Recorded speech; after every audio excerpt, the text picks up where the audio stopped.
The letter arrived on a Tuesday, though out here, days of the week meant very little. What mattered was the sky, and that morning, the sky was the color of old bone, pale and cold and warning of something that hadn't come yet but was surely on its way. Eleanor Voss stood on the porch of her cabin and read the letter twice. Then she folded it carefully along its original creases, the way her mother had taught her to treat things that mattered, and she tucked it into the front pocket of her coat. The letter was from the land office in Cheyenne.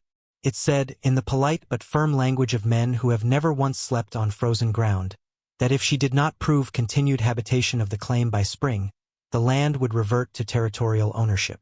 Continued habitation. She almost laughed. She had been here 3 years. She had buried a husband here. Not from violence, not from anything dramatic, but from a fever that came in August and didn't leave until it had taken everything it wanted. She had dug that grave herself because there was no one else, and the ground had been hard even in summer, and it had taken her 2 full days. She had kept living here because leaving felt like losing him twice, and she was not a woman who lost things easily. The cabin sat against the base of a long, sloping hillside that ran northeast, covered in old pine and loose shale rock. Thomas had chosen the spot because the hill blocked the worst of the northern wind. He had been right about that. But what the hill also did, what Thomas had never lived long enough to fully understand, was trap the cold air in the shallow depression where the cabin sat. In winter, the frost came earlier here than anywhere else on the flat. Stayed longer. The walls of the cabin were thick. Thomas had been a careful builder, but the floor was always cold, and no amount of fire seemed to fully chase the chill from the corners of the room. Eleanor was 31 years old, and she had learned more about cold in 3 winters here than she had in all her previous years in Ohio combined. She went back inside and stood in the middle of the single room and looked at what she had. A cast iron stove, good but hungry. A cord and a half of wood stacked along the east wall, which was not enough. She knew it was not enough, for the winter that Sky was promising. A bed with 2 wool blankets and 1 quilt her mother had made. A table. 2 chairs. A shelf of supplies that was adequate but not generous. A dog named Hob who was old and arthritic and slept near the stove with the dedication of a man who has found his religion. She sat down at the table and did what Thomas had always teased her for doing. She thought out loud, quietly, just moving her lips a little, working through the problem the way you work through a knot, finding the right strand to pull. Wood was the obvious answer but also the obvious problem. She could cut more. She was capable of it. Her arms had long since stopped being the soft arms of the woman who had stepped off the wagon in this territory. But cutting and hauling wood from the upper slope alone, before the snow came, in the time she had, would not get her to the volume she needed. Not safely. And if she injured herself out there alone, that was a different problem entirely, one with no good ending. She thought about the hill. She had spent 3 years looking at that hill. She knew it the way you know a face you see every morning. The shape of it, the way the snow sat differently on the southern exposure, the way certain rocks held warmth in the afternoon and you could press your palm against them even in October and feel something almost like summer still stored inside. That was the thing she kept returning to. The rocks held warmth. She had noticed it first in her second winter, during a cold snap in January that dropped the temperature so low the sap in the trees cracked like rifle shots in the night. She had gone out to check the snares she kept along the base of the hill, and she had crouched against a particular formation of flat shale, a kind of natural shelf where several large stones had settled against each other, and the cold had been less there. Noticeably less. Not warm, not by any reasonable definition, but the sharp edge of the wind was gone, and there was something coming from the rock itself, a residual heat so faint you would dismiss it as imagination if you weren't desperate enough to pay attention. She had thought about it occasionally in the time since, the way you think about something that interests you but doesn't yet connect to anything useful. Now it connected. The hillside was not just rock and pine and dirt. Underneath, she had suspected for a long time without letting herself fully form the thought. There were deeper formations, older stone, the kind that sat below the frost line and held the Earth's own temperature, which was not warm exactly but was consistent, which in deep winter amounted to the same thing. If she could get to that, if she could create a passage, not a large one, not a mine, just a channel, from the cabin into the base of the hillside, she could bring that stable underground air into her living space. She had read about this or something like it, She could not remember where exactly, perhaps in one of the agricultural pamphlets that came through the general store in Rawlins, or perhaps something Thomas had mentioned reading once about root cellars and how the serious ones went deep enough to stay above freezing all winter, not because of any fire but because of the earth itself. She was not building a root cellar. What she was thinking was stranger than that, and she knew it. She was thinking about cutting a stone passage from the back wall of her cabin horizontally into the hillside, maybe 20 feet, maybe 30, until she reached the depth where the temperature stabilized. Then leaving it open, just open, so that the air moved. She sat with this idea for a long time. Hob snored. The wind tested the window. The problems were real and she did not minimize them. She had never worked stone in any serious way.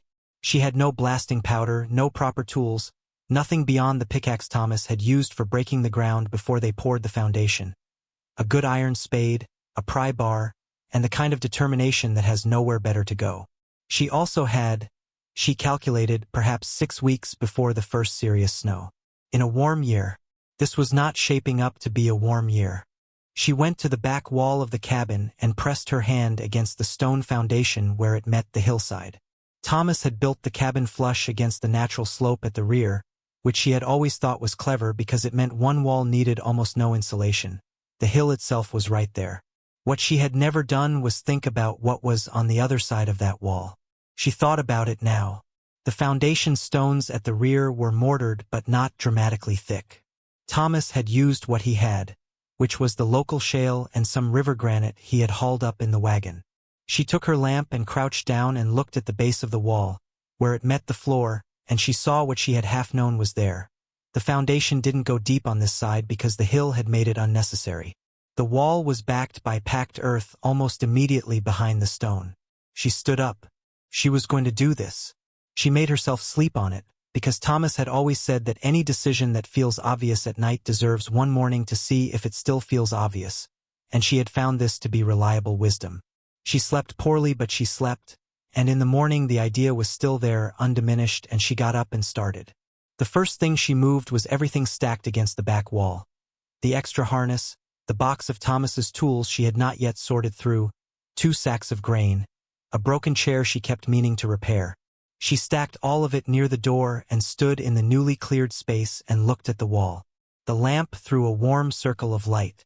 Hob stood in the doorway between the main room and this back area, watching her with the calm attention of an animal who has decided that wherever his person is, that is where the interesting things happen. She started with the pry bar, working at the mortar between the foundation stones at the back wall's base. The mortar was old enough to have some brittleness to it, which helped, and the stones Thomas had used were not monolithic. They were stacked and fitted, not a single poured surface. The first stone came out after about 40 minutes of work, and she sat back on her heels and looked at the dark, packed earth behind it. The smell that came through was distinct. Cold, yes, but not the dry, biting cold of the air above.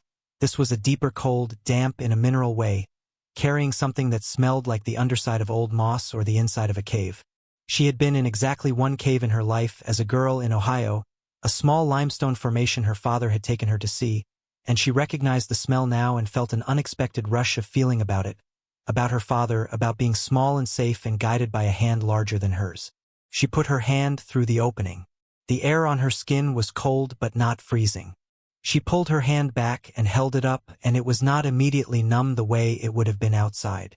That was something. She kept working.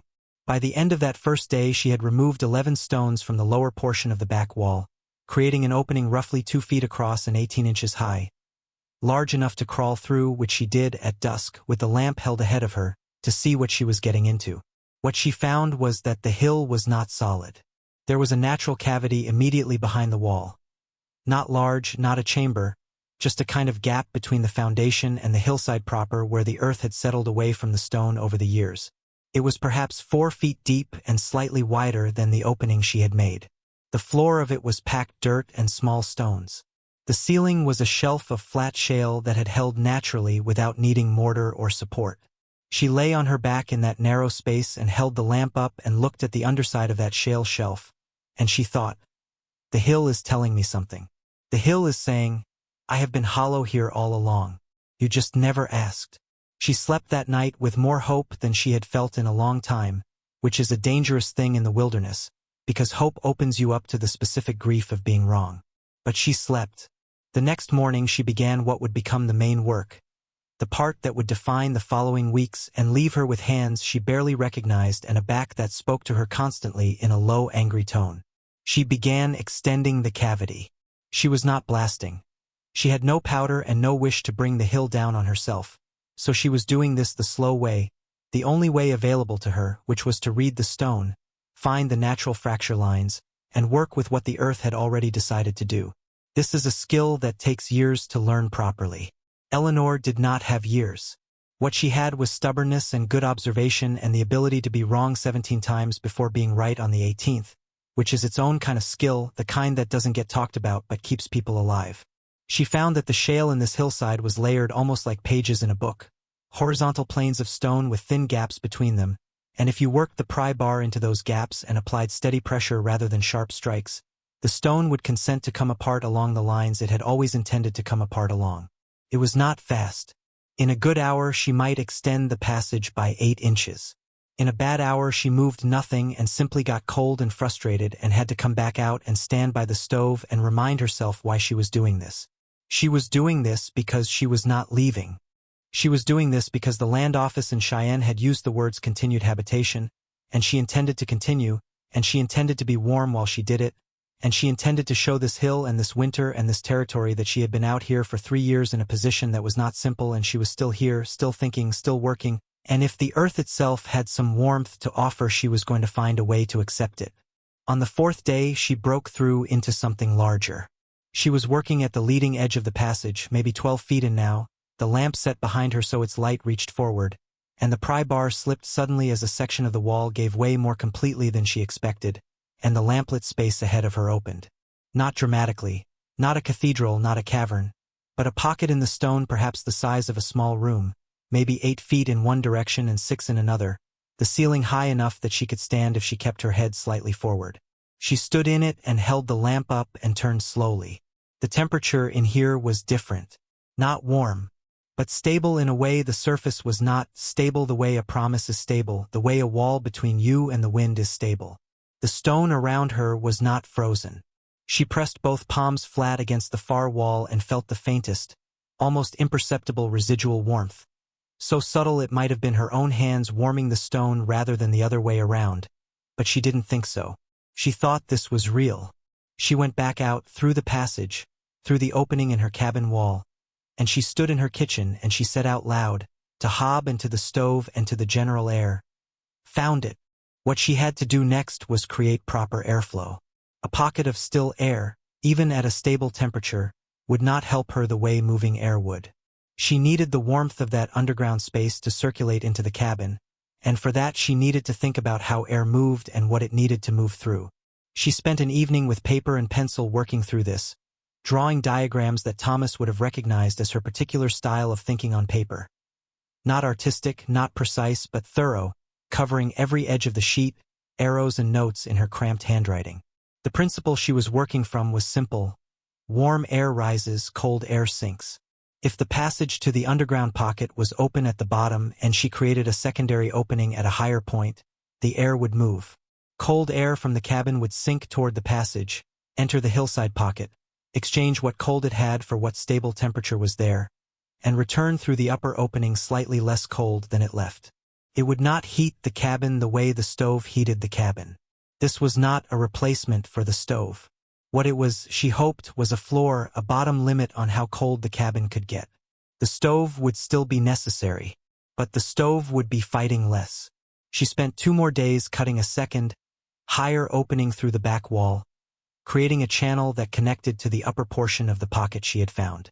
She framed both openings with flat stone lintels, mortared them carefully, made them as tight as she could on the sides so the only opening was where she wanted it. Then she stuffed both passages loosely with dry grass overnight to test for drafts. And in the morning, the grass in the lower opening had moved inward, and the grass in the upper opening had moved outward. The air was moving. She sat down on the floor of the back room and pressed her back against the wall that separated her from the passage, and she felt, very faintly, barely there, a ghost of a sensation. A current of air moving through the upper opening into the room. Not warm, but not as cold as outside. And moving, which meant it was working. She permitted herself exactly 2 minutes of sitting on that floor feeling something close to joy. Then she got up and went back to work, because there was still much to do before winter arrived, and it was arriving without any interest in her timeline. She spent the following days reinforcing the passage itself. She had made it functional, but she had not made it safe, and the difference between those two things is significant when you are the only person who would notice if the ceiling came down on you. She cut flat stones to line the floor, which made moving through it easier. She wedged additional stones into places where the ceiling seemed less than committed. She created a simple wooden frame at the cabin-side entrance, mortared around it, made it so the opening was defined and supported rather than just a hole in a wall. She also, during this period, cut the additional firewood she needed. This was still necessary. The passage was not magic, it was physics, and physics has limits. But she found, which surprised her, that the work felt different now. The wood was insurance, not desperation. She cut 3 full cords over 8 days, working in the mornings when her energy was highest, and stacked it under the lean-to on the south side of the cabin where it would stay dry. She also went to Rollins once, on a day cold enough to make the wagon wheels ring against the frozen ground, and she bought a second oil lamp, additional wicking, a 50-pound sack of dried beans, salt pork, dried apples, a small bag of cornmeal, and a length of heavy wool fabric she intended to use as additional door insulation. The storekeeper, a man named Galt who had sold Thomas supplies for 3 years and had the kind of face that keeps its own counsel, watched her load the wagon and said only, "You staying out there alone again this winter, Mrs. Voss?" "Yes," she said. He nodded slowly. "You need anything, you know where we are." "I know," she said. "Thank you, Galt." She drove the wagon back through a landscape that was preparing itself the way landscapes do. Quietly, without announcement, the color going out of everything, the grass flattened and pale, the creek running lower than it should have. The sky above the hills was the color she had learned to associate with Sirius, whether still a week or 2 out but building. She got home before dark and unloaded everything and fed Hob and stood outside for a minute looking up at the hill behind her cabin. The hill looked exactly the same as always. She had cut into it and found its hollow places and built a conversation with it, and from the outside you could see nothing of this. The hill kept its secrets. She went inside. The change in the cabin was subtle but real. The floor, which had always been the coldest part, was marginally less cold near the back wall. The corners, where the frost used to build up overnight, were drier. She could not have proven this to a skeptic. The differences were small enough to be explained away as wishful thinking. But she had spent 3 winters in this cabin, and she knew its cold the way you know a difficult neighbor, every particular and pattern, and this was not the same. She added a medium piece of wood to the stove, damped it down for the night, lay on her bed with Hob curled at her feet, and she slept. The freeze came on a Thursday.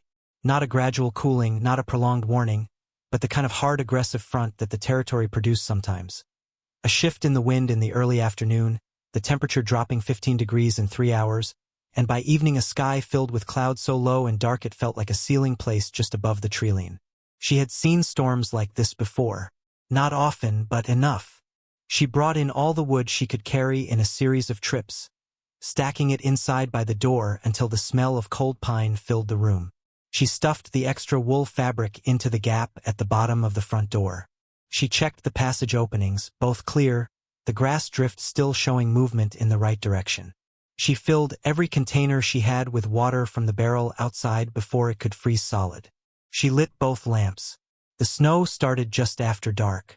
Not the gentle kind. The kind that arrives sideways and has no interest in being beautiful. By midnight the wind was extraordinary. She had heard wind in this cabin for 3 winters and this was different. This was the wind deciding to make a point, driving the snow in curtains that hit the windows like thrown sand. The temperature outside, she estimated from the behavior of the small thermometer Thomas had hung by the door, was somewhere well below 0. Maybe 15 below. Maybe more. The stove was working hard. She fed it through the night at roughly 90-minute intervals, which she measured by waking. She had never needed a clock for this. Her body understood the rhythm of fire and cold in a way her mind didn't have to supervise. Each time she woke she lay still for a moment first and took stock of what she felt. The cold was there. She was not going to pretend otherwise. The blankets were necessary, and the wool she had pulled over them was necessary, and Hobbs' warmth at her feet was not nothing. The cabin was cold. But it was not the cold she remembered from the worst nights of previous winters. Those nights had a particular quality she could only describe as total. The cold came from everywhere at once, through the walls and up from the floor and down from the ceiling, and the stove fought it and kept a zone of survivable temperature around itself, but the battle had a desperate quality, the feeling of something barely held. This was different. The floor near the back wall was warmer than she had ever felt it. Not warm, not comfortable, but above freezing, which it had not always been. The corners were not crystallizing the way they had in bad winters past. She got up at 3 in the morning and walked to the back room and put her hand near the upper passage opening and felt the air moving through it, just barely. A slow exhale from the hillside, steady and mild, not warm enough to matter by itself but consistent in a way that fire was not. Fire fluctuates. The earth does not. She went back to bed and woke at gray dawn to a world that had been remade in white. The storm had not passed. It was still moving, still driving snow. But the light had changed and she could see the shapes of things again. She dressed fully before getting out of bed, which was a habit of serious winters, and she stoked the stove and put on water for coffee and stood at the window and looked out at the hill. The hill stood in the storm exactly as it always had. Indifferent in the way large things are indifferent. Not cruel, not uncaring exactly, just operating on a scale where a woman's winter did not register as a significant event. But there, under the snow, beyond the wall, through the passage she had cut with a pry bar and determination and a willingness to be wrong 17 times. There was something the hill had agreed to share with her. Something the earth kept steady regardless of what the sky was doing. The storm lasted 4 days. She didn't go outside except when necessary, to check on the horse she kept in the small lean-to stable at the side of the cabin, making that trip twice a day, every time a renegotiation with the wind for the right to stay upright. The horse, a reliable gray mare named Lucy, seemed mostly philosophical about the situation. Eleanor fed her, broke the ice in the water trough with the back of the axe, pressed her face for a moment against Lucy's warm neck, and went back inside. She read. She mended things. She wrote in the journal she kept sporadically several pages about the passage and what she had been thinking when she built it and how it was performing. She wrote it in detail, the way you write things you want to be able to explain later, either to yourself or to someone else. She played a form of solitaire with a deck of cards Thomas had owned, the cards worn soft as fabric with use. She talked to Hob, who received conversation with great seriousness and responded with his eyes. On the second night of the storm, at perhaps 2 in the morning, she had a moment that she would return to many times in the years after. She woke, as she always woke, to check the stove, and she lay still first in the dark and she took inventory. She was warm enough. The stove had coal enough. The wood was stacked and available. The passage was doing its slow work in the back room. Outside, the wind was immense, the kind of sound that in other circumstances would mean danger, would mean exposure, would mean the edge of what a person alone could survive. She lay in her bed in the middle of that storm and she felt, for the first time in perhaps years, something that was not quite secure. She had not earned security, not out here, but settled, like a stone that has found the place it intends to stay. She thought about Thomas. She thought about him without the sharp grief that had defined the first year and the aching grief that had defined the second. She thought about him the way you think about someone you have fully accepted losing, which is with love that has nowhere to go and therefore goes everywhere, into the cabin walls he built, into the land he chose, into the passage she had cut through the hill he had placed the cabin against, as if his thinking and her thinking had continued together without him somehow. She thought, I found what you were adjacent to all along, Thomas. I just had to go looking. She slept. The storm broke on the morning of the 5th day and she went outside into a world of absolute white stillness. The snow deep enough to come to her thighs in the drifts, the air cold but honest, the sky for the first time in days the clear hard blue of a territory that has finished making its point. She stood in front of the cabin and looked up at the hill, and the hill stood there, unchanged and enormous and patient, with the snowpack sitting heavily on the pine trees and the shale outcroppings showing dark through the white. She had made it through. Not comfortably, not without effort or cold or nights that required everything she had. But the cabin had held a temperature that was survivable even when the fire was banked low, and the passage had worked, quietly, without any drama, without any visible mechanism, just air moving through stone, the Earth's steady temperature balancing against the winter's worst. She would need to monitor it through the remaining months, watch for any settling or blockage in the passage, keep the openings clear of debris. It was not finished work. Out here, nothing was ever finished work. You just moved from one ongoing thing to the next. She went inside and rebuilt the fire to a proper roar and made a large breakfast. Beans and salt pork and cornmeal mush, and she ate all of it, Hob watching from his station near the stove with the expression of a dog who has been patient long enough and wishes to make this known. She gave him the last of the salt pork, which he received with the dignity of someone who expected nothing less.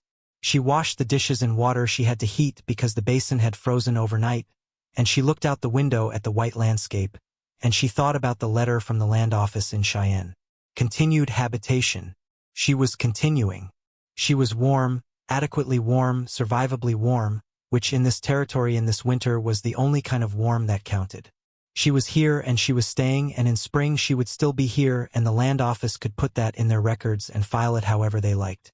She dried her hands on the cloth by the basin. She put on her coat. She went out to check on Lucy. The cold hit her face like a flat hand and she walked into it without flinching, through the deep snow, the frozen ground solid under her boots, the hill standing above her the way it had always stood, keeping the north wind off her shoulder, holding in its stone interior the small gift of warmth she had found, the warmth that had always been there, waiting for someone stubborn and cold enough and clear-eyed enough to ask for it.